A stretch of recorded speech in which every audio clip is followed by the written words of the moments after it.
யமுனையாரும் கங்கையாரும் சந்திக்கக்கூடிய ஒரு இடத்துல யமுனை ஆற்று மீனும் கங்கை ஆற்று மீனும் சந்திச்சுக்கிட்டது. அப்போ கங்கை ஆற்று மீன் சொன்னிச்சு, நான் கங்கையிலேருந்து வரேன், நான் தான் ரொம்ப அழகு அப்படின்னுச்சு. யமுனை ஆற்று மீன் சொல்லிச்சு, நீ அழகு தான், உன்னை விட நான் தான் ரொம்ப அழகு, நான் யமுனை ஆற்று மீன் அப்படின்னு அது சொல்லிச்சு. சொன்ன உடனே இது என்ன பண்ணுச்சு, ரெண்டும் சேர்ந்து அந்த பக்கத்து வழியாக ஒரு ஆமை ஒன்று வந்துக்கிட்டு இருந்தது, கடல் ஆமை. அந்த ஆமைக்கிட்ட இது ரெண்டும் கேட்டது, எங்கள் 2 பேரில் யார் ரொம்ப அழகு அப்படின்னு கேட்டது.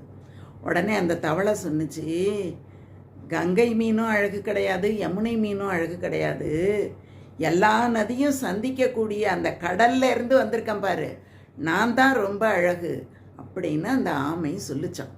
இந்த மாதிரி இந்த பகுதி அழகா அந்த பகுதி அழகான்னா கிடையாது, எல்லாம் சந்திக்கக்கூடிய ஒரு பகுதி தான் அழகு எப்போதும்.